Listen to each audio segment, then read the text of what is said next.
Hello and welcome to the meeting of the Barbados Genealogy Group for September 2024.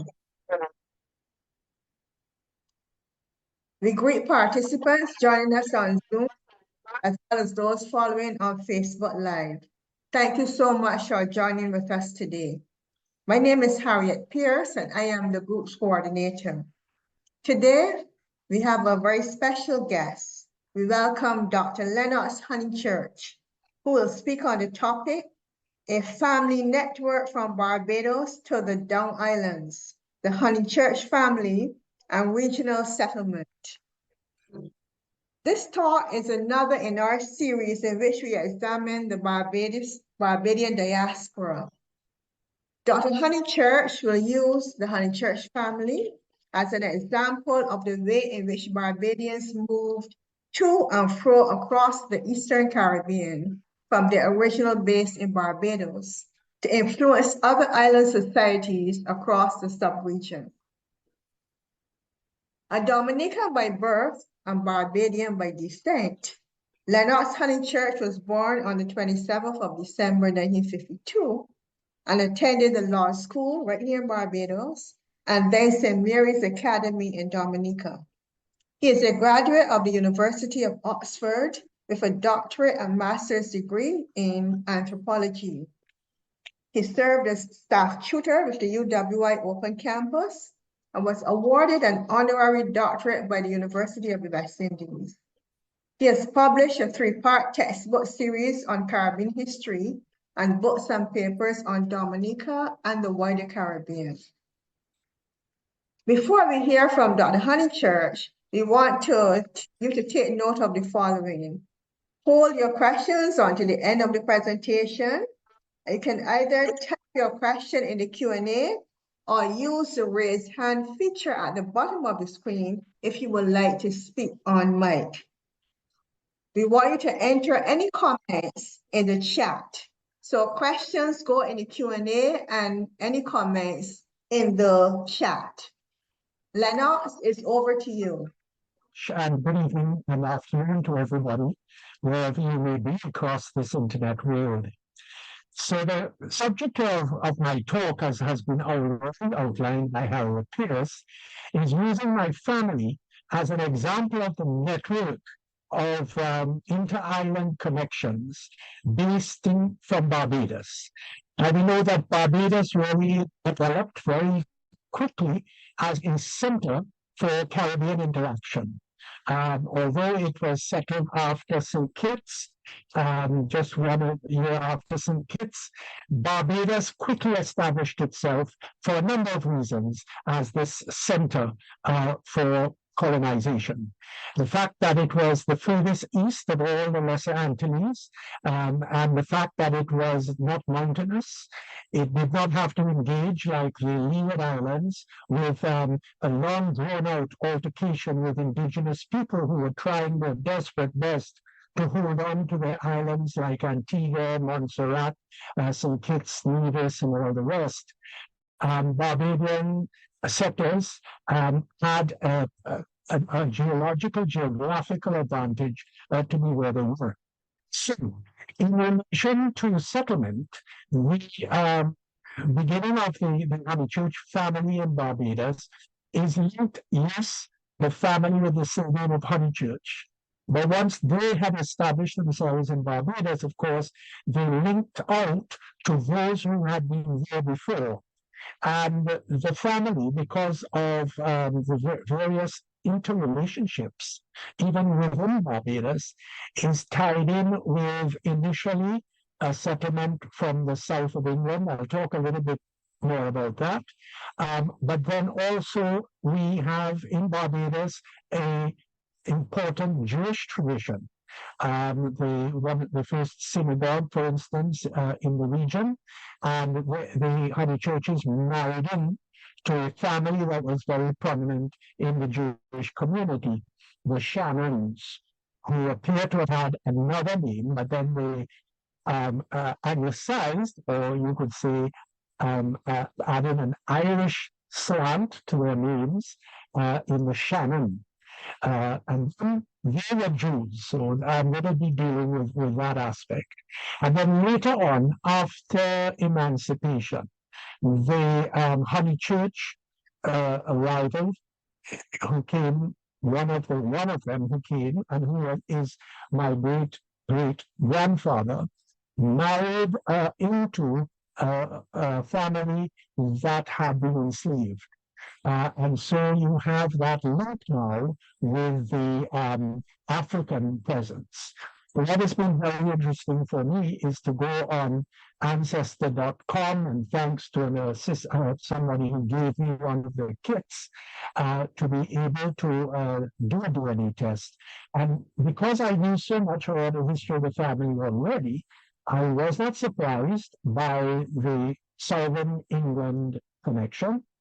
And then through my mother's family, who I shall talk about in a little while, the Northern European and Scottish connection, the Jewish connection, which actually also came from Europe, and then the African connection, which linked up, because I had done the research. You have people who get great surprises, but it was always part of our family tradition. And knowledge of all the variety. And then also the islands that they were associated with. So that from Barbados, you get a connection with Trinidad. And this is a very interesting thing, because from 1783, the Spanish government in Trinidad, wanting to populate Trinidad, which was very sparsely populated at the time, declared from 1783, the Declaration of Population, that they would and with land to those persons, free persons, but of whatever ethnic background, would come into Trinidad. So you found that particularly from places like Martinique, Guadeloupe, Haiti, places with a large population of people of color, as in Grenada and Dominica and St. Lucia, a lot of people came into Trinidad, as did some of my ancestors. The Dominica, eventually, by the end of the 19th century, had become a member, a unit of the Federation of the Leeward Islands. It was one colony based in Antigua. So you had the Dominica link to the Leeward Islands Federation, and so there's a branch now that comes from Antigua. And then, of course, all the interaction of islands moving up and down. So that's the sort of thing that I will be covering as we go through the afternoon. First of all, we know that the original Honychurches who came to Barbados came from Devon. We even know the village that they came from, because it is up to today called Honychurch. Now, I have been to it. There is a church there dating from the Norman times.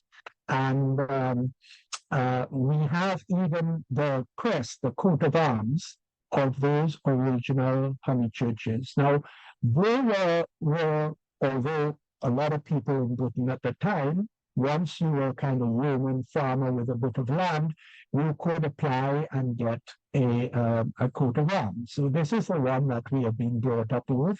The association dating from about 1234 AD. And we know too that a large number of English people who came to Barbados came from southern England, particularly from Devonshire, in the county of Devon. And we have records that the Honychurches went to Bristol, and from Bristol came to Barbados. But the query is, and all of you all who work with family trees will realize that sometimes people appear and disappear. So we have, for instance, in the wars of Barbados, our Honychurch will of 1755, and then he disappears. We have an account through plantation records and family records of a Charles Honychurch, who is an overseer at St. Nicholas Abbey in St. Peter. And he is buried at All Saints, close by, the closest church you could say, to St. Nicholas Abbey, All Saints in St. Peter. But then he disappears, of course, he dies, and none of his other family. And then all of a sudden, we do get in 1837 the arrival of Henry Honychurch.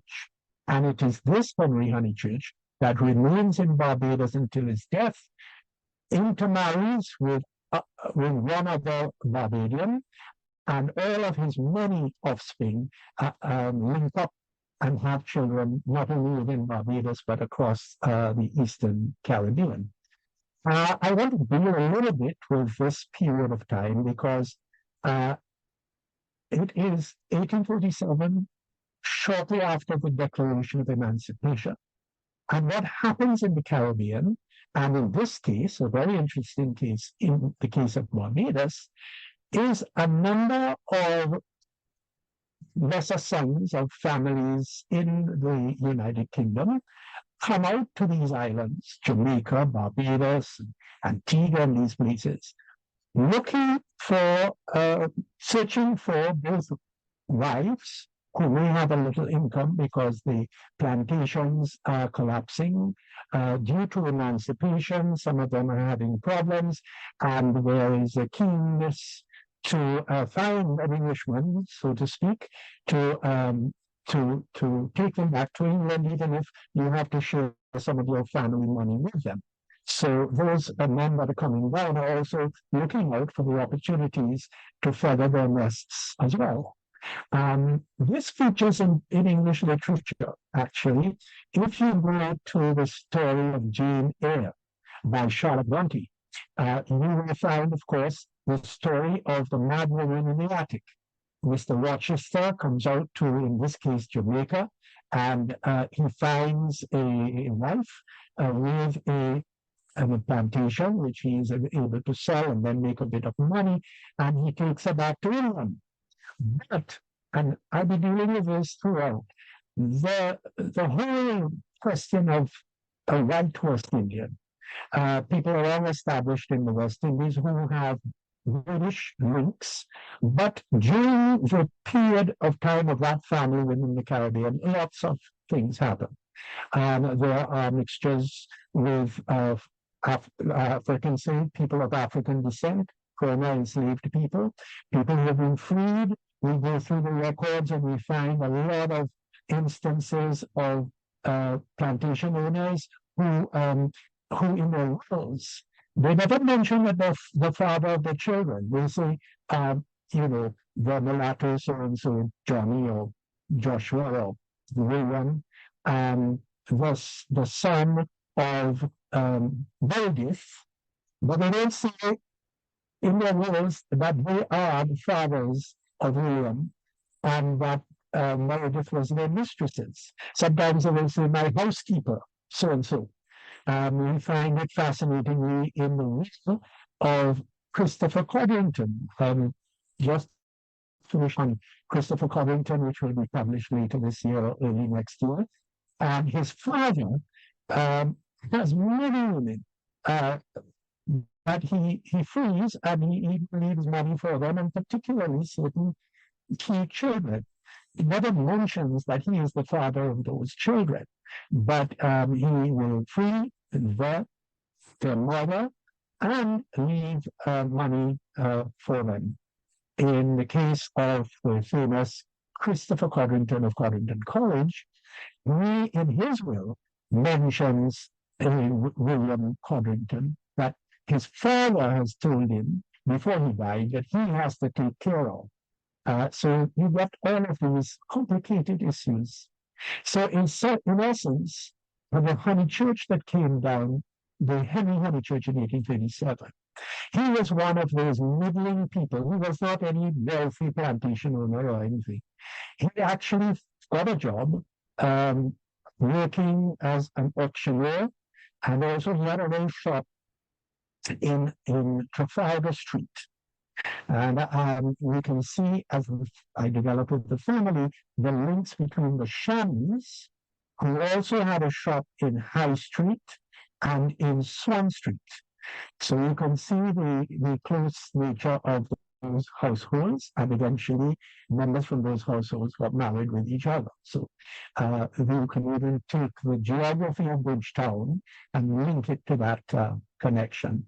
So essentially, we're following a pattern of settlement, usually through Bristol or Plymouth, to Barbados, establishing themselves and finding whatever jobs they can or opportunities for business in 1830s after emancipation. And this is one of the things that the family, the Honychurch family, shows quite clearly in the people that they marry into.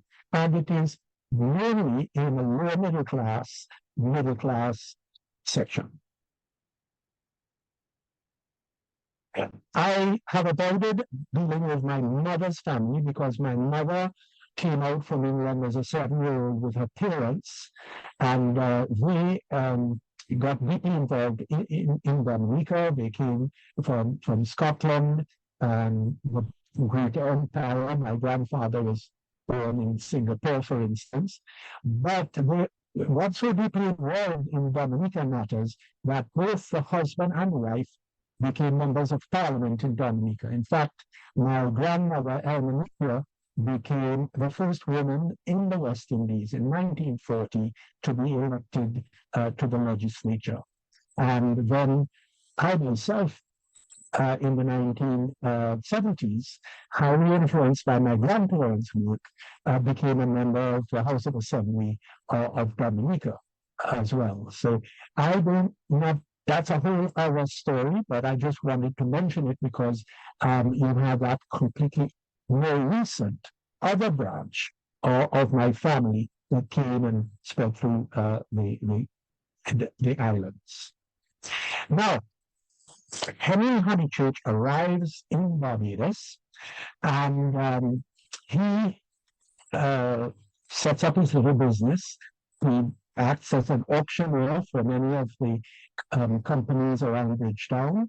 We have, for instance, documents related to him auctioning guano, the bung from Chile that's brought into Barbados to fertilize the precious sugar plantations because the soil is weakening, and there's this vast amount of guano that is brought into Barbados to help the depleted soils.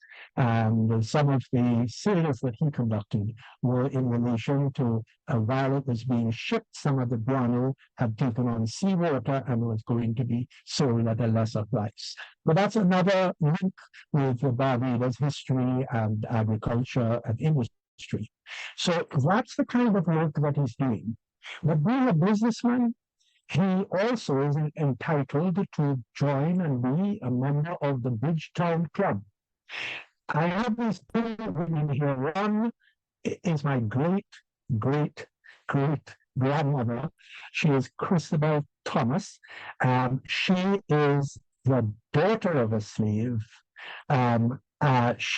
Her father is actually a manager or overseer on a plantation in St. Philip, mid St. Philip. And I have not yet been able to get which plantation that was, because very shortly afterwards, they moved to Bridgetown, because that was the attraction. You did not necessarily want to hang around on a plantation at that time, and you would go to seek your fortune as a free woman of color in Bridgetown, find what you could get.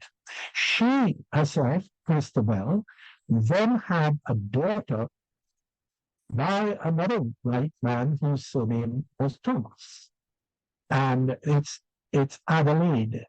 And it's Adelaide, the woman in the center of the picture here, who marries Henry Honychurch. But the link is very interesting because what happened is there he is, a member of the Bridgetown Club.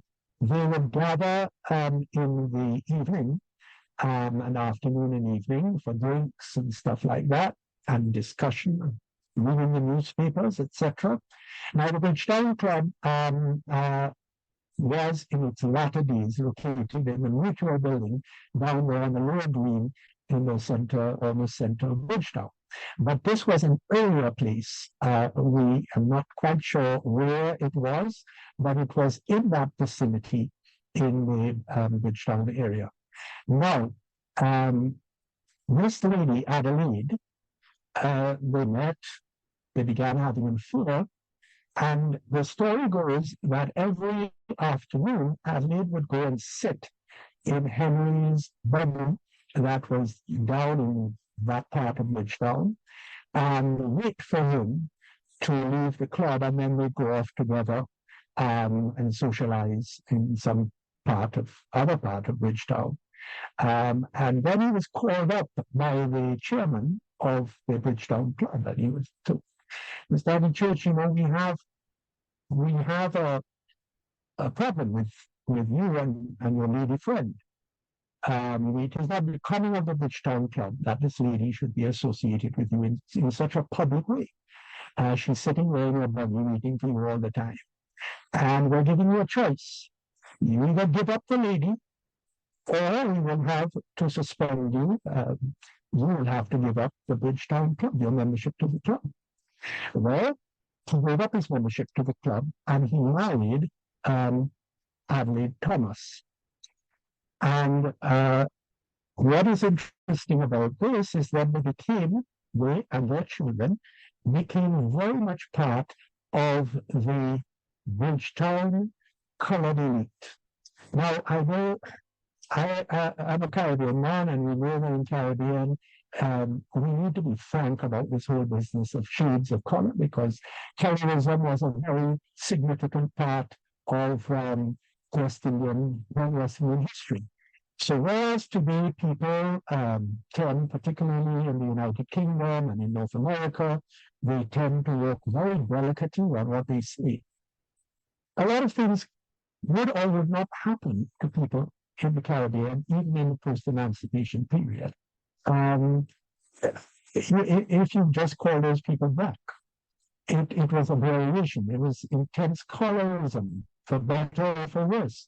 Whether you use the term light skin or dark skin or red or whatever. That's what we know in the Caribbean, and that what impacted on people's relationships. So the Honychurch clan, the first generation of Henry and Adelaide, were very much part of that colored middle class. And it's an interesting aspect of Barbados that I don't feel has been dealt with sufficiently, has been studied and written about sufficiently. We have a lot of information on white Barbadians, all the big, powerful planters, the Alleens, the Piles, and all the others, and the Sealeys, all of that. You have about the black people, the enslaved. It's since the 1960s, it has been a very important part of research and publication. But apart from a few noted authors, we don't have much about that very vital middle class, the colored middle class that existed. And the Thomases, the early church group, they were very much part of that. And what I little I have been able to find about it, it was a very vibrant society. They had private libraries, they had musical evenings, every house almost had a piano. Most of them were congregated in the lower part of Bridgetown, circling around the St. Mary's Church, and that's why in the St. Mary's Church you find a number of very significant, important people of color. For instance, the grave of Samuel Jackson Prescott and others. In the work of Samuel Jackson Prescott's sister, she mentions her good friend, Charles Honychurch. And Charles is one of the sons of Henry. So you can just imagine with what you've got there, of the milieu of that very vibrant society that was taking place. And what is interesting in the family connection, although I am not a descendant of the Cullimores, I am related to the Cullimores by marriage. In this picture, if you can see it there, my late aunt, Ellis Cullimore, who was a Honychurch, and she married Frank Cullimore. And Frank Cullimore is descended from a Robert Cullimore, a very important story within Barbados history, with the Cullimores, the Cummins, and the Barbadians. There's actually an article in the Museum Journal about this family, because what Robert Cullimore did back in the 18th century is he had an affair, fell in love with an enslaved woman, freed her, married her, and all those branch of Cullimores descend from that. And the woman that he married, freed and married, was Amaryllis. And here is Mrs. Cullimore, her daughter, one of her daughters, Anna, from Church St. Gabriel's, and Dr. Carl Watson, discussing the gravestone, which was found scattered along and around the tree of St. Mary's Church, and discussing, what could be done with it, could it be put up somewhere, because she was a significant member of the church. So that's an example of using also, besides documentation, the very important gravestone to gravestones, plural, that are found in graveyards around Barbados. Now here we have 1900, we're running up to 1900, with the Honychurches, and it is believed that this photograph was taken in 1900 or 1902, which was the time when the original Adelaide died and her funeral was held. And after the funeral, the family gathered in front of their home to take this photograph. Now, in a strange way, the Honychurches never seemed to buy anywhere. They rented and they took on long lease various places. So this was their leased property on Country Road in Bridgetown. Country Road, but the building has been demolished. It was a laundry at one time. And that was where they lived. I think I'll have a picture of it here. There it is. Country Road, we know it well, leading off from Upper Roebuck Street and going across to White Park, I think it is.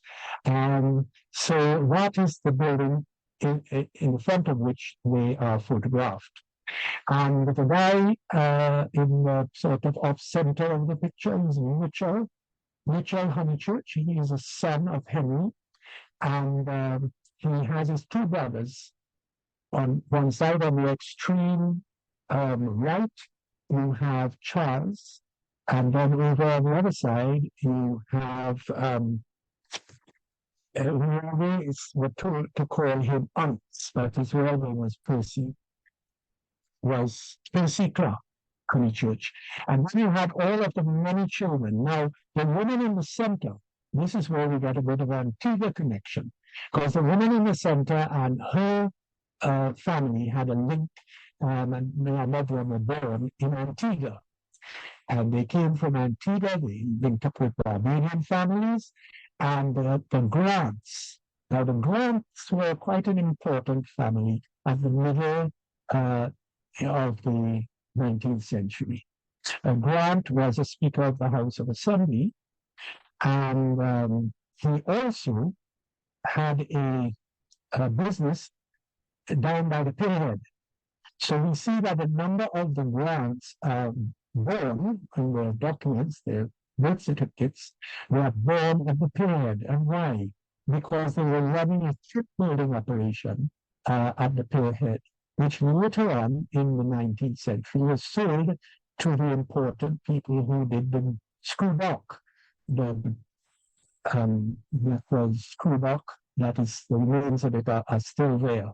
But previous to that, that was the location of the Grants shipbuilding and repair place. Now, the Grants had their connections up in the Leeward Islands, and were tied in with all of the schooner owners and schooner captains.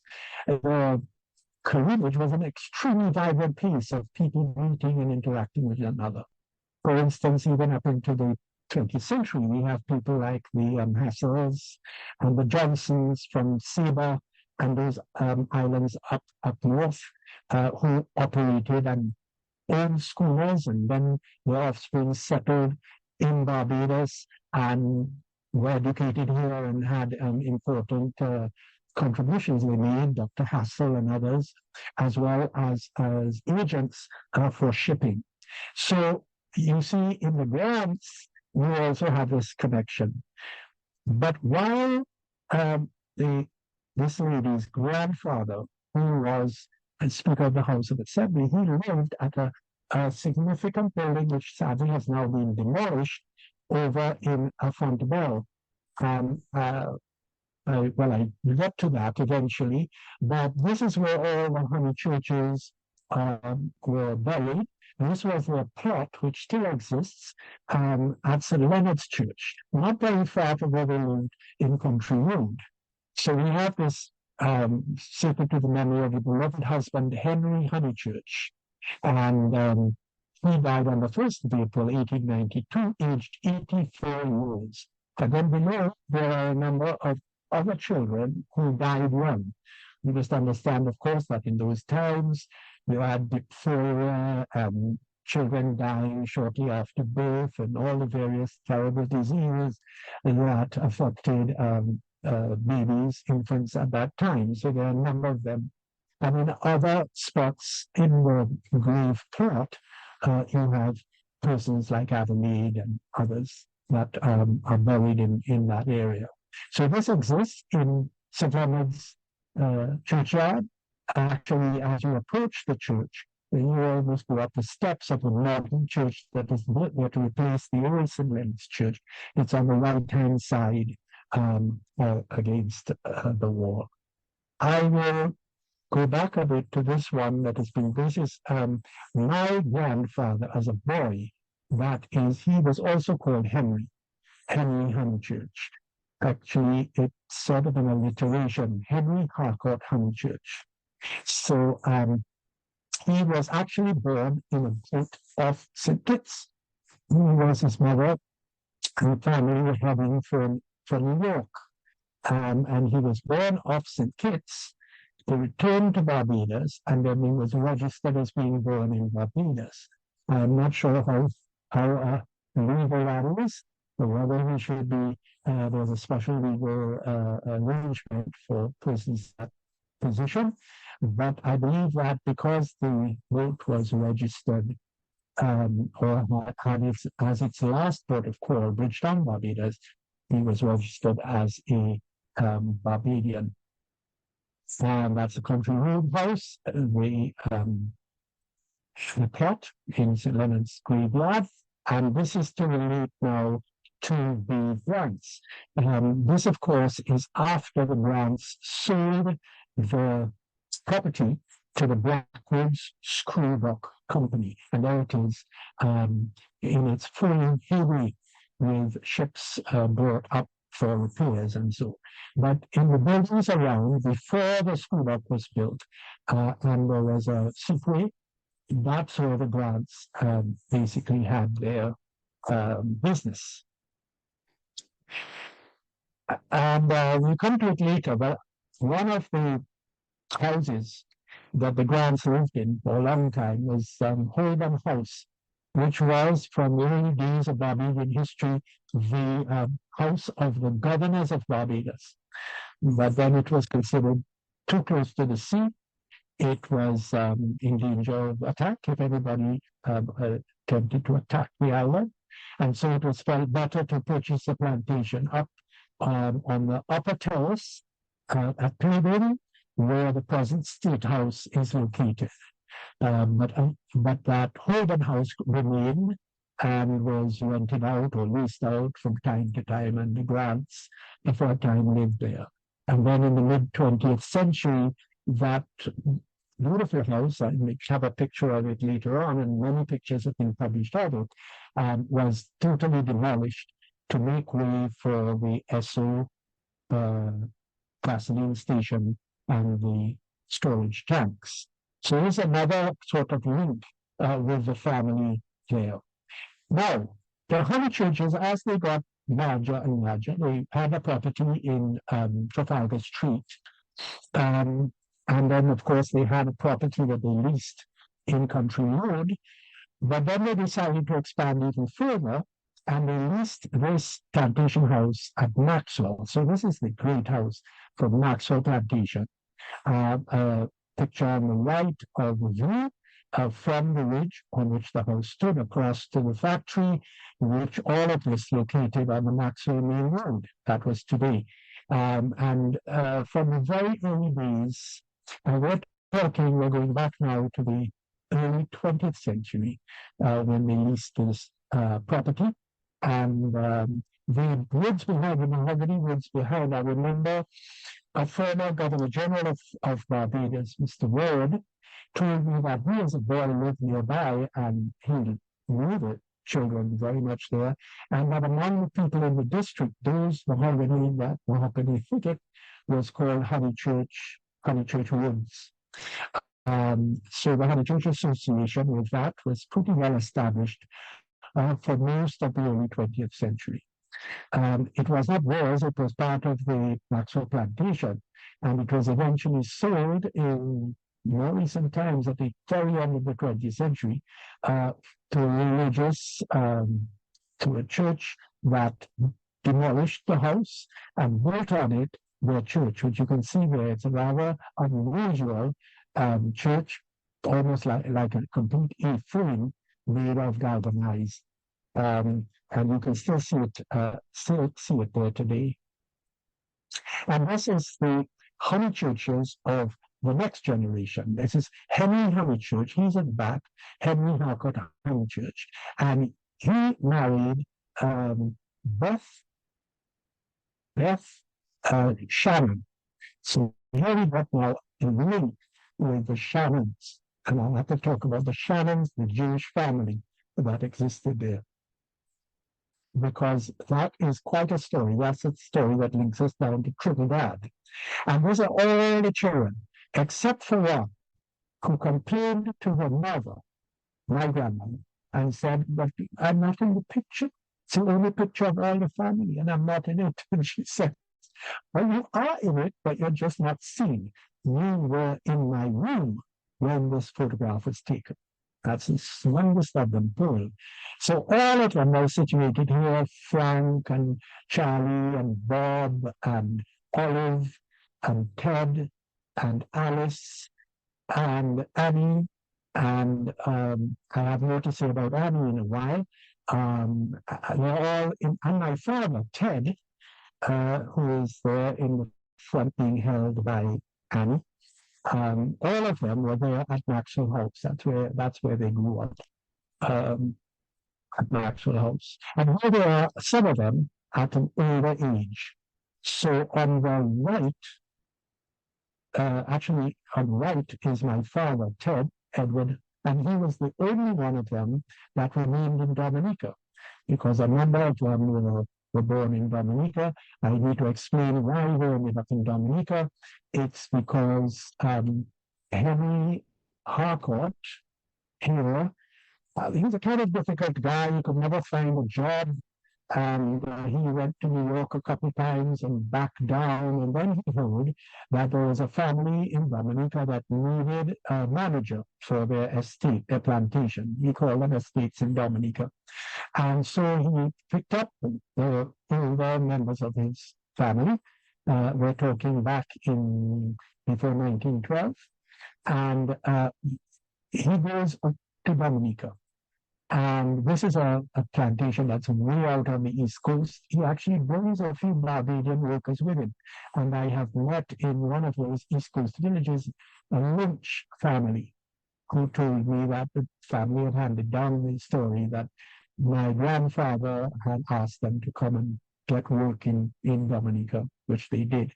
So Henry Harcourt went to Dominica, and some of his children were born there. So we have a peculiar kind of scatter of Barbadian children and Dominican children.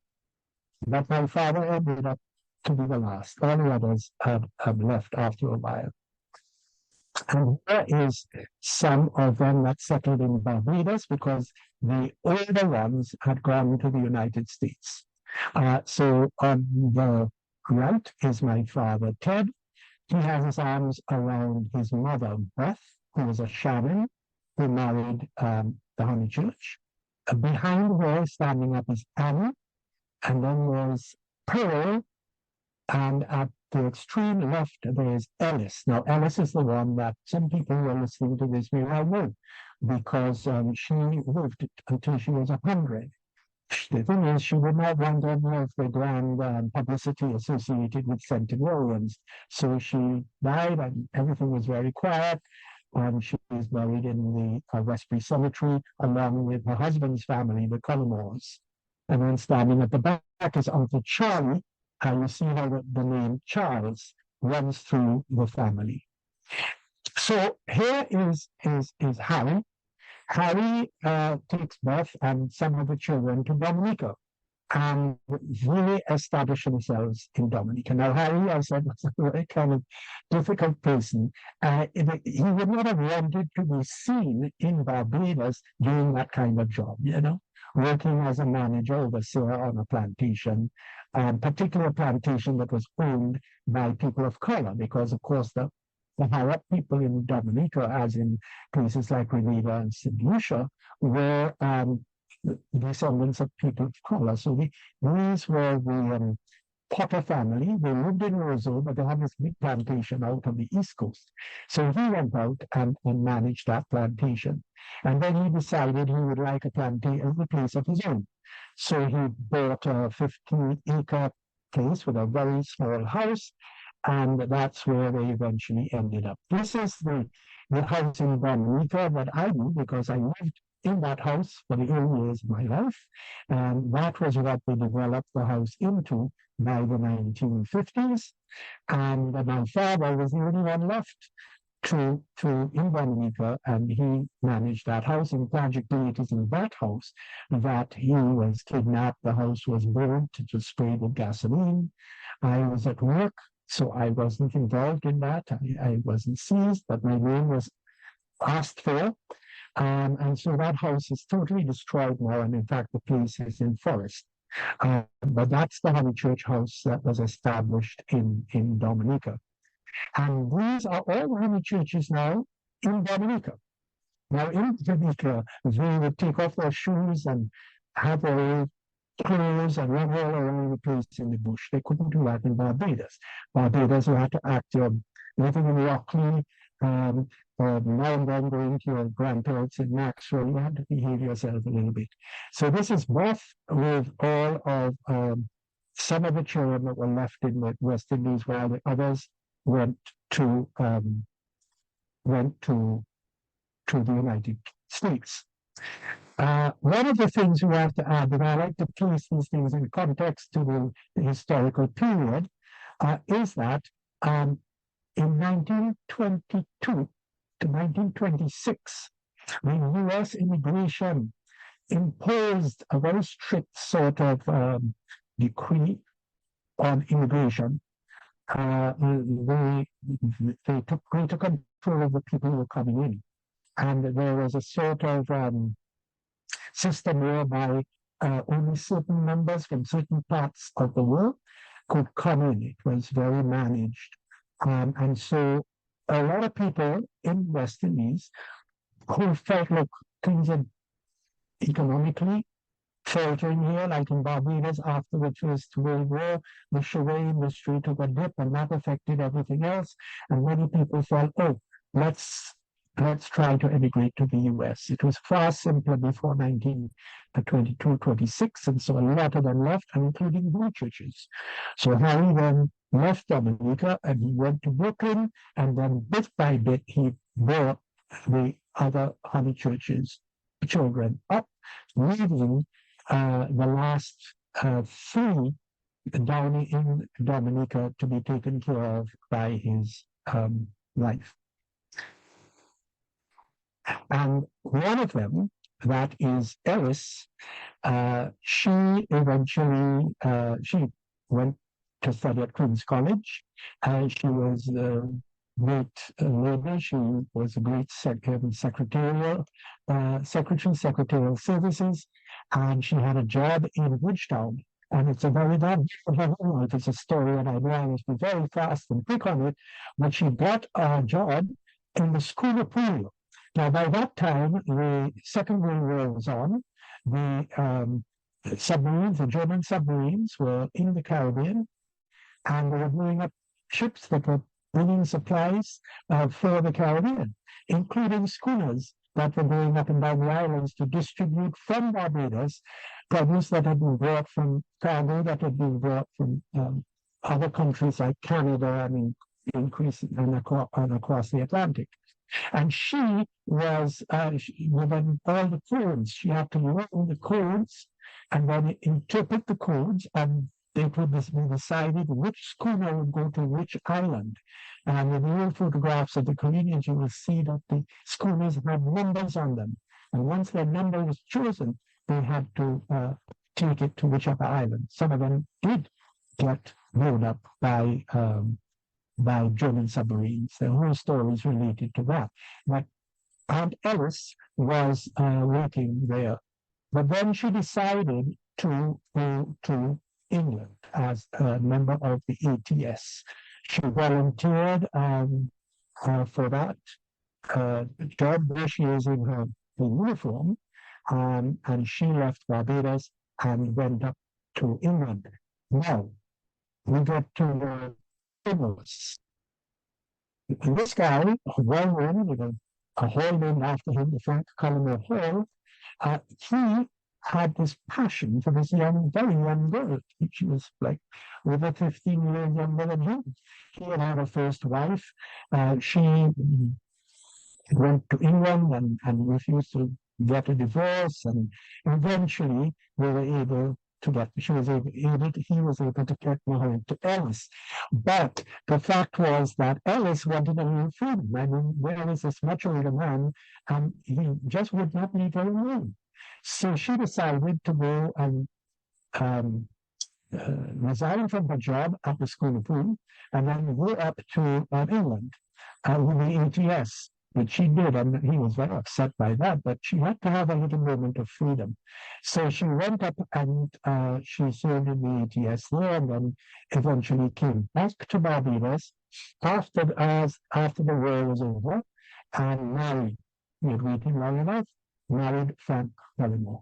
And essentially, she spent basically while he was alive, all of her life working on his behalf, because he of course, was an extremely talented person. He loved his theater, his writing and editing of Boom magazine, and she sacrificed her own enjoyment. She gave up tennis and all kinds of things to be able to ensure that Frank Cullinan, as he was known, had his freedom. So here she is on the extreme left. She's actually receiving a Silver Star of Honor, I think it was, from the then Governor General, Hugh Springer, after she had finished work beyond her retirement, because of the work that she had done as secretary for the governing bodies of Harrison College, Queen's College, and Foundation. And from time to time, she would assist with St. Michael's School. But those were the three main schools: Queen's College, Harrison College, and Foundation. So that was Ellison. As soon as Cullinan died, she threw herself into things like hiking and participated in all sorts of social and events, cultural events. She loved crop over. All these things she was able to do in her later life, and she was able to live until she was 100. And that was Ellis, one of the Honychurch daughters. A slight deviation here, because you must understand that Woodville, Chelsea Road, where Frank Cullinan lived, was an open house for Caribbean people, particularly writers and politicians. And one of the key persons that stayed there, because he had hardly any money and Cullinan gave him assistance, was T.T. Lewis, the famous parliamentarian and you could say trade union activist. who has a story of his own. And he used to, and this is another key important part of Barbadian life, many Barbadian men were commission agents. They were sent by the companies that were in Bridgetown to sell things in the other islands on behalf of the company. And of course, inevitably, they met other people, were married and whatever. So he met Marjorie Perriman, and the Perrimans were another family that left Barbados and went to settle in Dominica. Married Marjorie Perriman, and this is their little daughter called Sonia. She used to run secretarial services in Bridgetown, and she now lives in the Clapham area. But it just shows that these links, because of Barbados as a center, were very easy to connect. And Alice, who was one of the older girls in the Honychurch family, she left Barbados and spent quite a lot of time in Dominica, and she in fact began the Girl Guide movement in Dominica. So here's Alice in her uniform up at the family estate. She walked down to Roseau and organized the Girl Guides and of course the wineries attached to it. So that's another contribution. You see, as they shared and linked up and down the islands, she was able to create something new in Dominica that she had been part of in Barbados and brought it to Dominica. This was quite a feature. And here, I should have put it earlier, is a rather, the tree obliterates it rather, but this is Holborn House. It was also called Fontabelle House, down by the junction with the traffic lights in that area of Fontabelle. But it originally was called Holborn House, and that is where the early governors of Barbados lived, and the Grants owned it for quite a long time in the middle of the 19th century. Picture of Harry and Beth in their little house up in the hills in Dominica. And Ellis in her last years, and there she is in her ATS uniform with her brother Charlie. Charlie was in the Royal Air Force. He had joined the Canadian Air Force, and so he served in the war in the Canadian Air Force. And together after together in their uniforms. So that's the link with them. Now I am going to deal with Shannon's. I hope you will inform me of the time because I've got a few minutes. Yeah, I've got a little bit. So let me go back to the Shannons. Jacob Shannon had long-standing background in Barbados. He was a leading member of the Jewish community, and he actually was a reader at the synagogue. And he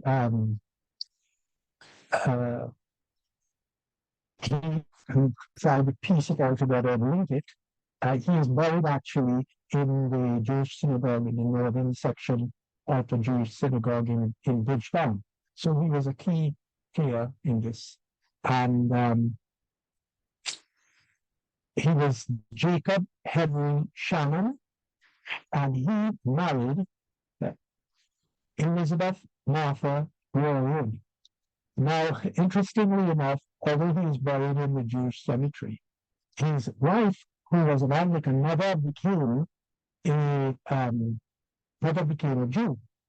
And they lived together, they had many children, but their religions were very different and apart. And while he was buried in the Jewish synagogue graveyard in Bridgetown, she is buried up in St. Matthew's churchyard, right next to the church, against the wall of the church. That's the church that's adjacent to Friendship Plantation. And that was where she was buried. So there's another link now into the Yearwood, so long established Barbadian family. And I'll just quickly spin over.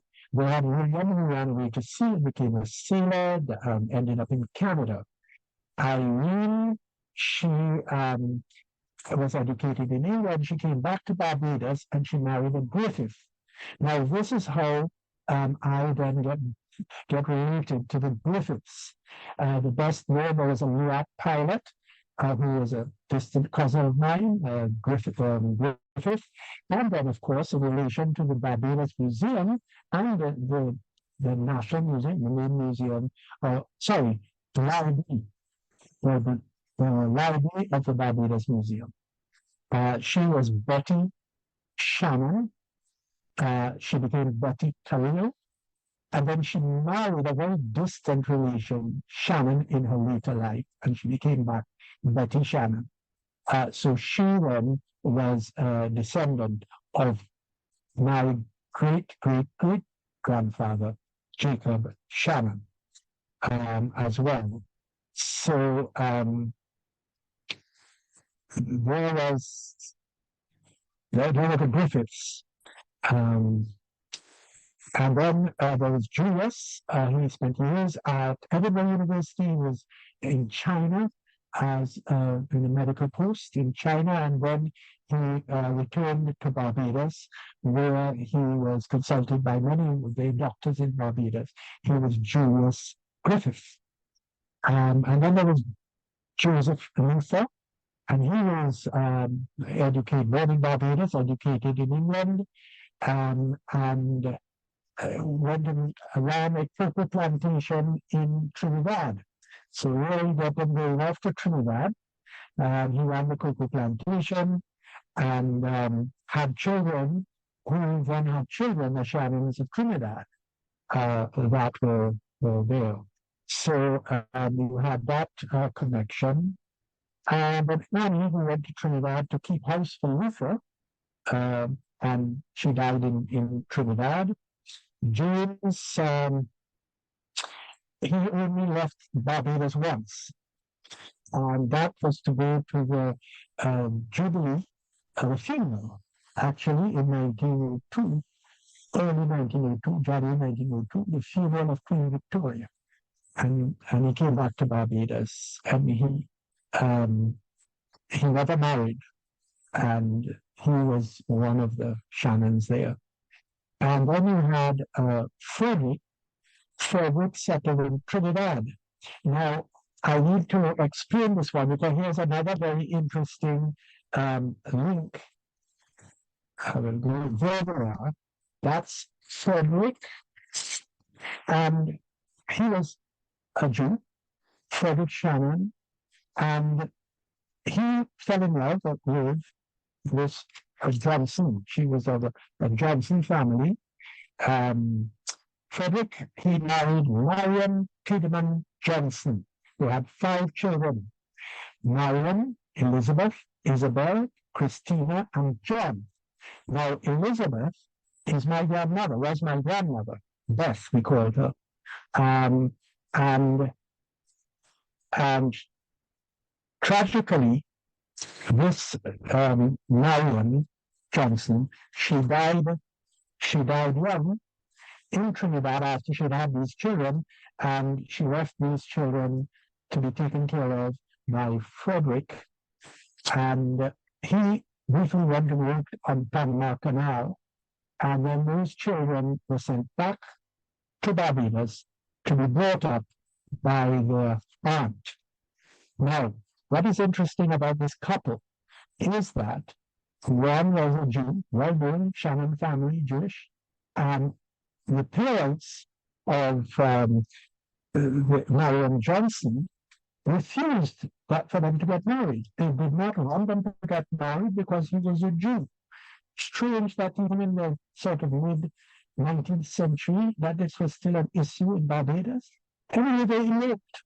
It was very easy to jump on a schooner, and they went to Trinidad. And there they went to live in San Fernando and had all of those children. Now, another one that was key in Barbados is Uncle John, which was the youngest of their children. Now, Uncle John went to work for a company which had a slight family association. That was Knights City Pharmacy. And he developed photographs. And a lot of his photographs of the 1920s, 30s in Barbados, of Barbados scenes, were turned into postcards. And he also ran a little studio as part of Night City Pharmacy. You could go and have your passport photo taken and all that there. So Uncle John, I knew, even in his last days, of working with Night City Pharmacy. And then during that time, he built a house on Chelsea Road, right next to the Cullimores. So we had that important fair with the family. And then we got the Shannons, the Cullimores, the Honychurches, all tied up together. But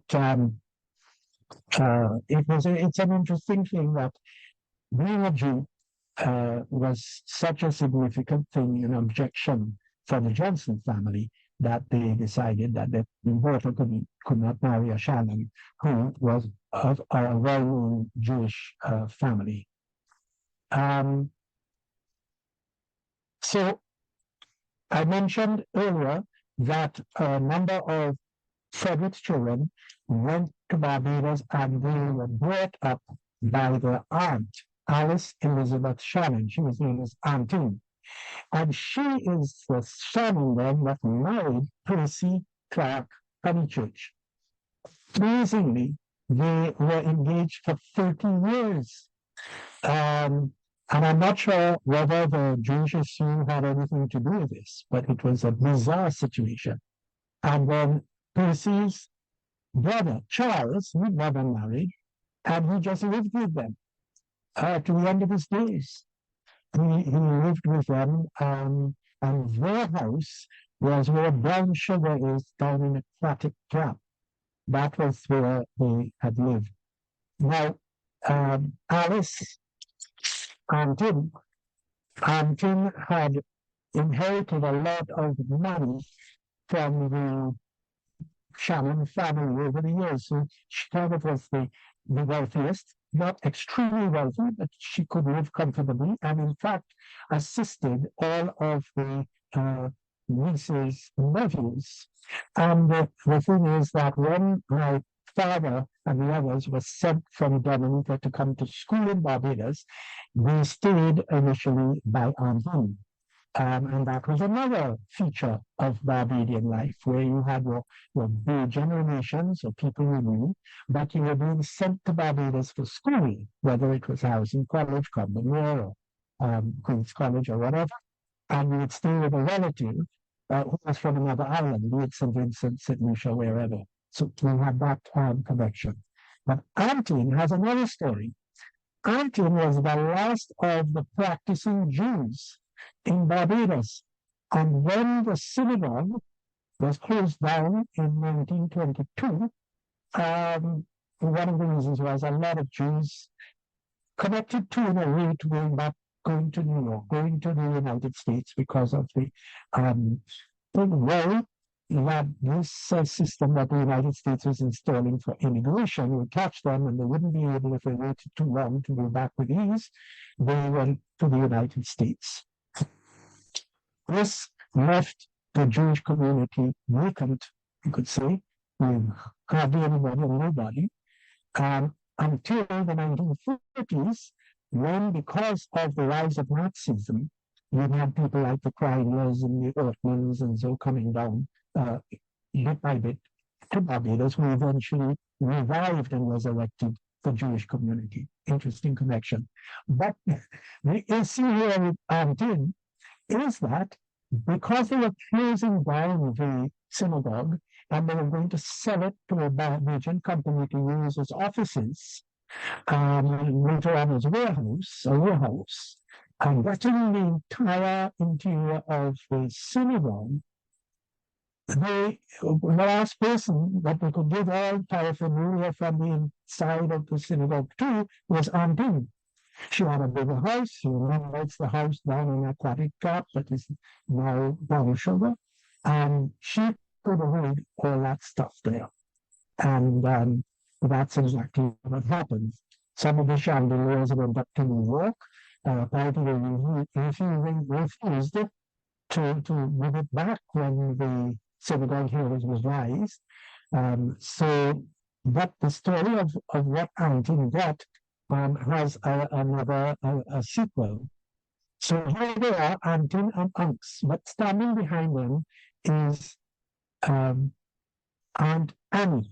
She's one of the older ones. Now, I'm going to be very frank in this because it's all interesting. All these people are dead, and I don't think it's going to upset anybody else who's left behind. With all this coming and going and Harry being up in New York, where he was buying stamps or getting people to send stamps from the West Indies to him, and then he would go in central Manhattan to his stamp trading place and sell stamps. That was how he basically made his money. And when the children came up to Brooklyn from Barbados and they earned a bit of money, he made sure that they gave him a bit of that money to basically rent the property and run the house and all of that. So that was all the U.S. branch of the family. But while he was away, Beth had an affair with his brother, who was also a Honychurch, of course, a younger Honychurch than Harry. And that affair resulted in a birth. Everything was kept very quiet. And of course, she was also a Honychurch. And she was also a Honychurch.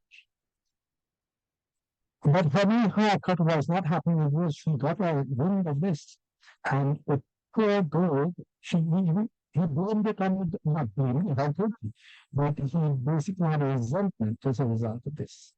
So Eve was brought up by auntie and unks. Here she was at the back there on the porch of the house in Aquatic Town. And here is her gravestone in Westwood Cemetery, memorial to Annie Smith, because she ended up marrying a Smith, and she was born in 1912 and died in January 1992. And here is Annie, who worked in one of those businesses in Bridgetown. I think it was the Hutchinsons. And here she was in her office in Bridgetown. That was Annie Smith. Here we have the Shannon couple. And then back to some of the Honychurch boys. All of them, and I won't flip back for the picture, but you will remember that picture of all these little boys in 1903. These boys grew up, that is Charlie and Horace and all of them, and they served in the West Indies Regiment, and they volunteered for the war. There's Horace in Egypt.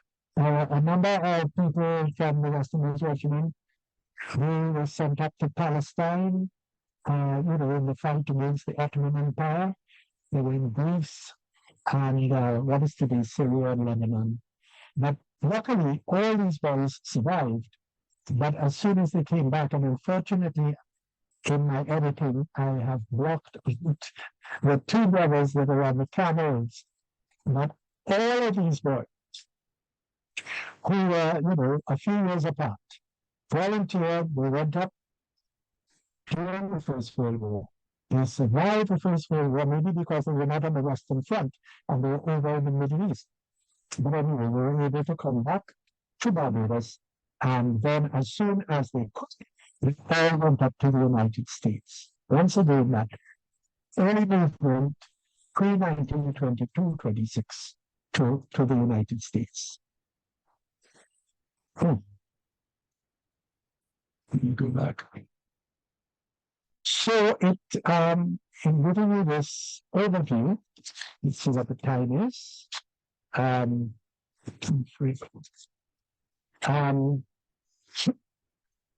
hope that I have kind of pieced together, though it's extremely confusing as it always is. We're trying to piece together verbally a family tree. But it's, in essence, I just want to focus on the fact that you had these families who were the original settlement, not of Barbados, but were family original settlement for one cause or another, basing themselves in Barbados and then branching out. In the case of Shannon's, there's an interesting story related to them and the Confederation. Um, so, there is auntie and uncles, Annie behind. But their father, that is auntie's father, was a member, Shannon, Jacob Henry Shannon. He was a member of the House of Assembly at the time of the Confederation riots in 1876. Now, you know, I don't go into too much detail, but briefly, there was a separation in Barbados because the British government wanted, through their government, to their governor, Pope Hennessy, they wanted to impose crown colony rule on Barbados. They were doing it throughout the islands. They began with places like Trinidad. Essentially, the assemblies were getting quarrelsome, and they felt they were making the management of the colonies very more difficult. And one by one, they basically got rid of the elected element within the House of Assemblies, and they made what was called pure crown colony rule, that they would still send out governors, but the governors would choose nominated legislatures, small nominated legislatures. There would be no elections, no vote, and in essence, they would be easier to control. But in Barbados, we found great resistance. And we know, for instance, that in 1765, in Dominica, there was the Barbadian rebellion, and all of the controversy that went on with there, with people like Barbadian from the small farmers, settlers group, ex-slaves trying to find freedom at the time of, just post-slavery, and the contention that went on there. So, to avoid all of this, the British government decided, look, let's move into these territories and establish this crown colony system. And the Barbadians basically divided in half. A lot of the working class Barbadians sided with Hennessy, John Pope Hennessy, because they felt, as he said they would be getting land in some of the down islands, and they would be given land, and that they would be given greater freedoms in Barbados. And then you have the old planter class, supported by a lot of the smaller business sector, like Shannon, who wanted to keep the old representative system, as they called it, of elections, where each parish would have two representatives. Interesting way of running. It's really interesting if it could be done now. Every constituency, the first two would be members of the House. But anyway, that was what was going on in Barbados at the time, and Henry Shannon, Jacob Henry Shannon, was very much a leader in all of this. Now, at that time, the new House of Assembly had been constructed, and they were taking out a lot of the furniture that they had been using from the old House of Assembly that is down near the old public library in the vicinity of the synagogue. In fact, there's a monument there to show where that old House of Assembly was. So a lot of the action was actually still happening in that old House of Assembly before they moved into the new House of Assembly that we know now. So Shannon was able to take, he was actually at one moment so popular that the crowds came in, they lifted him on his chair, and they brought him out into the street. And he was able to keep this chair, and it was kept in the family. So auntie and aunts who are on the side of the picture here, they actually had it in their house. And my father remembered when using this chair in the house. And remember, Tidwell had all of this paraphernalia from inside of the synagogue. Yet, tragedy in a way, what happened was, when they died, they left all of this to Annie. Now, Annie had just got married. She was moving into a fresh new house at Navy Gardens, and she did not want all of what she considered junk to crowd her basement in her new house. So she took all the material from that she had been left to take care of from the synagogue, and she just dumped it out for the garbage people to take away. And that's where the stuff from the synagogue went. And she did things like sell the family Bible with all the baptisms and weddings and deaths in it and stuff like that. She really didn't care about this too much. And so when in the 20th century, the synagogue was reclaimed by the Jewish community and was refurbished, unfortunately, a lot of the original stuff wasn't there to take. But there is one little piece. Alice, before she went to England, she took from the mass of stuff that was there from the synagogue, she took a black reader's cap that Jacob Shannon used to use when he was reading the Torah in the services at the synagogue. And she took it, that was her little memento, her little souvenir. And she took it and she left it with her family, other family. And by that time, Beth was living in Rockland. And when she went to the war in England, and when she came back, she had it until just a few years before she died. And she gave that cap to the Jewish Museum, the Synagogue Museum, where you can see it today. So if you go to the Jewish Museum, you can look for the grave of Jacob Shannon in the graveyard, look to the north, one of these wonderful marble tombs. And then you could go into the museum, you can ask there for the reader's cap. It's on one of the shelves. And that's the last of the souvenirs, thanks to Ellis, my Aunt Ellis, having saved it from all the other material which Annie put out to them. It's really not an amazing story at all. But unfortunately, that's how things sometimes go. So, in ending, I'm trying to tie everything up. I think a number of things that's come out is that the freedom of movement, which was part of all of this. Remember that for many years at that time, the late 19th century, going well into the 20th century, all of the people of these colonies of the British West Indies had passports which said United Kingdom and colonies. They could go anywhere in the British Empire, anywhere in the Caribbean, up on a schooner of any class, of any level of society.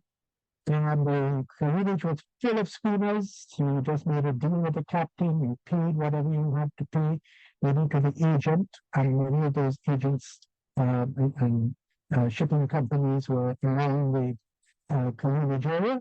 And you could go to wherever you wanted. And so this facilitated a great freedom of movement, which we have lost. And it allowed for these families and for workers to move from one place to the next. And so it was that the Honychurch, Shannon, Griffith, Grant, and other families were able to move and settle and participate in the other islands. With Barbados at the center, reminding you that Barbados was not only the commercial center from which all trade came and went throughout the islands, but also was the center for education, if you wanted to educate your child to a level that wasn't provided for in your own British colony in the Caribbean. a medical, hospital, dentists, all of these things were available in Barbados. And Barbados was really the center, not only for those colonies, but for the families associated with all of the British West Indies. So thank you very much. I hope I am within my time, and I will hand you over to Harriet Pierce. Thank you so much, Lennox, for a very informative talk. You took us through the history of the Honychurch family and also placed that history within various themes of social history. You looked at Jewish connection, migration, even brought in a bit of literature that spoke to migration when you spoke about Jane Eyre, religious intolerance, race relations, a little bit of maritime and military history. And these are all themes that any family historian will benefit from because it actually showed how you weave your family history, not just looking at names and dates, but within what is happening in the society and how that impacted on the family, how the family moved, what the family did, and so on. So thank you so much. So at this point, we'll want to open our floor to any questions. So if anyone wants to ask a question, pose a question to Dr. Honychurch or make a comment, remember you type your questions in the Q&A. If you wish to ask your questions on mic, let us raise your hand and we will allow you to do so. While that is happening, I want to ask a question. I think you did mention it a bit, but your title was A Family Network from Barbados to the Down Islands. You know, back in the day, we always heard about the Low Islands. Yes, sometimes those were the islands. Sometimes it was referenced that is up in the Windward Islands and Leeward Islands as the Down Islands. Now, that comes, I understand, from a sailing term. That Windward was up and Leeward was down. So it actually happens very much in the French islands as well, where we hear about tutor, les îles the down islands and up islands. And Barbadians would say the low islands, but within the islands themselves, we often had the term the down islands, like Barbados. That's basically saying what Barbadians would see. But with Barbadians, we would islands.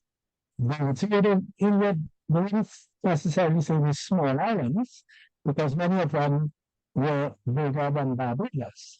But they were in geographically, in a way, they were the down islands, whether they were to the north, whether they were to the south, or beyond. So that is how these islands got their name.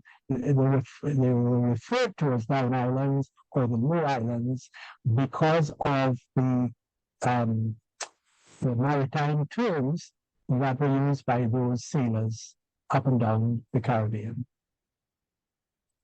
Thank you so much. We have a question. Let's see where it's coming from. Did Henry Honychurch of 1837 had any connection to the Honychurches mentioned in the earlier Barbados records? This is coming from Martin Cox. It appears so. It appears that people came and went. And it doesn't sound so easy when you look at the shipping that was available from Barbados back to England, because sometimes people have to wait for shipping to ship their sugar or whatever, or to await the right season, or whether you're going to have more shipping available in the earlier part of the year as opposed, because that was kind of cut time, middle part of the year when they were shipping sugar and stuff like that. So there appears to have been among the Honychurches, as I mentioned, a war of 1755. But one Honychurch disappears, and in some of our research, it seems to have gone back to England. Similarly, with Charles Honychurch then appearing and going and working as an overseer at St. Nicholas Abbey, he returns to Barbados. And I have found that there was quite a lot of movement of this type. I'm linking now to a very much earlier period in the book that I have done on Christopher Codrington, which I hope will go out before Christmas. It's called The Will to Deliver, Christopher Codrington, His Schools and His College. His school, one of them being the large school and the college being Codrington College. But in that, even Christopher himself, he goes back and forth, not very often, but he goes back and forth to England, first England when he's 12 years old to go and study in England, goes to university, and then goes and helps William III to fight in Flanders, comes back to the West Indies to fight against the French, and then returns to England for a while, and then makes his final voyage back to Barbados and dies in Barbados at in Codrington College. But then his own body, 6 years later, is dug up in St. Michael's graveyard, which is St. Michael's Church, and taken back there and is finally buried at All Souls College in Oxford. So when we look at some of these other people and their movements, I mean, people like the Hayneses, for instance, we have conversations with the Hayneses are having at social events in London, but they are back in Barbados running their plantations at the same time. And of course, people like Marines, So there was these periods of absence and then the periods of return. So to cut a long story short, it appears to us, and we're still doing research working on it, is that Honychurch of the War of 1755 and the Honychurch of 1820 at St. Nicholas Abbey are all part of the same line, but coming and going from England. And eventually, in 1837, we have Henry coming out and basically staying here for the rest of his life. Thank you, Lennox. Yeah. So you were adding something else to that? Excuse me? No, I asked if you were adding something else to your... Yes, I just wanted to say that there aren't any Honychurches in Barbados now, because a lot of those boys that we see in the early picture of Mitchell, as I said, after the First World War left, and the women like Annie and Ellis, and then married into other families. So that's why we don't have Honychurches permanently resident in Barbados now. Thank you. We have a question from Marcia. Actually, there are two. Thank you for your insights to the Honychurch marriage to person's surname Shannon, connected to practicing Jewish religion. Would Henry Honychurch, married in 1839 to Jessie Velasco, a free mulatto, be the same Henry Honychurch that you connected to Adelaide Christabel Thomas? Velasco's surname was also adopted from the white Jews. Yes. Thanks for joining me in that meeting. But yes, indeed, that is the self-same woman. There was on the graveyard in yes, in the graveyard, it's in Leonard's, we see a Jesse. So this name then has been handed down to one of the children who died young. Well, not too young, died in 1891, aged 31 years. So you see that Jesse then leads on from there. Of course, I have been presenting this not off the top of my head. I do have a bit of notes here, but unfortunately, these little details I failed to include. But yes, Jesse is the one, and then Jesse appears again. Was there another question from Marcia? No, not at this moment. Okay. But yeah, so okay. All right. Let's see if there are any other questions here. Oh, she just clarified that Jessie was maiden name Velasco. So I think she's looking to see if you have seen this name Velasco in your research. Yes, but I have got to link it with the Jewish community because that would be very interesting. I just took it for granted.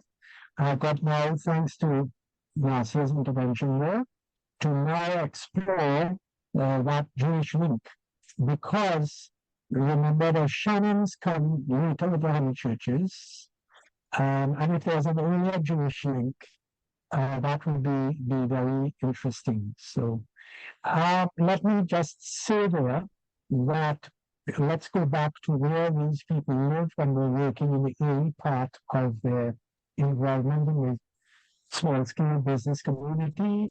Honychurch was there on Trafalgar Street, Shannon in High Street, and also the Shannons were in Swan Street. So the linkages and intermarriage and friendships and all of that would be very obvious.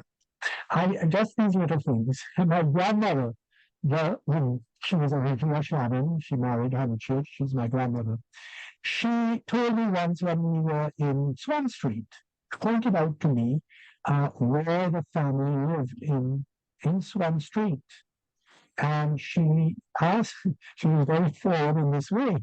She asked the present, the owner at the time, who ran the shop, if she could go in and go upstairs to show me how narrow and bent the staircase was. Because when her grandfather had died upstairs the house in Swan Street, he was put in his coffin and they then could not get him down the stairwell. So what they did on a normal working day in Swan Street is they lowered the coffin from the veranda down into the street where it was put in the hills. So, another little tidbit of architecture and social life in Bridgetown Jewish community. Thank you so much, Lennox. I understand that the Prime Minister may be at this moment addressing the nation. So that may be one of the reasons why we don't have a lot of interaction here. So is there anything that you would like to leave with the audience today, Lennox? I can't think of anything extra. I've mentioned things like the way in which the knowledge of the family then links into the social changes of the time. And yeah, there are all these very lovely tidbits about the question of the Bridgetown Club and Honychurch having to make the choice between women and the club. And let us understand that Barbados at that time was still very kind of ethnically divided and socially divided as well. and other little things like, for instance, my grandmother, let us get to, since I have a moment, let us get to the question of the World War. We want to know about the schooners and the schooner pool and the torpedoes and all that. But there was, during the Second World War, a census office associated with post office. And all the letters that were sent out from Barbados were read by members of the census office. And there was a time when Pearl went to Trinidad, one of my aunts, Pearl, she went to Trinidad, and she was having such a good time that she didn't write back to say, I've arrived and I'm staying with so-and-so and everything's all right. And so Granny Beth wrote her another letter and said, I haven't heard from you. But the whole of Rockley is saying that the census office cuts out huge chunks of the letters. Sometimes they don't even send them. So maybe that is what had happened. Well, the census office read that letter and they called her in and said, you must not say these things about it. This is not true. The letter did go, it was your daughter that did not reply. And the census officer, whoever he was, the senior census officer, she said, that is, my grandmother said, oh, but the whole of Rockley is saying this is what is going on. My grandmother is deaf. And so the census officer said, Mrs. Honychurch, how do you know what the whole of Rockley is saying when you cannot even hear me across this table easily? So she apologized very deeply and actually bought some guava jelly for them as a sort of appeasement. But once again, in a family story, we get these little links of how life was like at that time. So that's just a little family story to add to the whole network of things. Thank you. Underlines the importance of family stories. We have a little follow-up clarification from Marcia. Again, she was mentioned Jessie Belasco. Yes. She said she was a free mulatto child surnamed Belasco, baptized as a young adult in 1826, long before the marriage to Henry Honychurch in 1839. Records are on family search. So perhaps I will leave you, Lennox, to have a look at this Belasco name to see if it adds anything to your research. But there is a question from Martin Cox. He asks, has any studies been done on the Jewish strain or blood in the present-day Barbadian population? Our first prime minister is reported to have Jewish ancestry, Barrow, being the anglicized version of Baruch. So have there been any study of the Jewish DNA in the Barbadian population? I would actually refer a lot of this, bless his soul, tomorrow. That is to Dr. Carl Watson. He's having a major operation tomorrow. I hope he gets through it. And tomorrow is the 20th, right? Yes. And he's just actually finished a book on behalf of Paul Altman and the Jewish community. And he is one of the experts locally on the Jewish community. So I would hope that he would be able to explore this. The issues that Marcia has brought up, I'm very grateful to her, because in many cases, the family is just, touching the tip of the icebergs. Because there is a relative of ours, a cousin of mine, second cousin of mine in the United States, Steve Barrow, who really has been doing a lot on the Honychurches, not so much on the Shannons. So what Marcia has done is really raised issues which need to be clarified, and I'm very grateful to her for that. Thank you. So if you wish, and you want me to share Marcia's email address with you, I can do that. Yes, that would be very good. I think I may have it somewhere in the brains of my computer. But I would be grateful for a email. All right, thank you, thank you. Okay, so I think that we will wrap up at this point in time. So again, I want to thank you, Dr. Honychurch, for presenting this evening, a very interesting presentation on the Honychurch family. As I said, it gives us a glimpse into the family. It's based from the UK into Barbados, and then the movement into other parts of the Caribbean and the USA.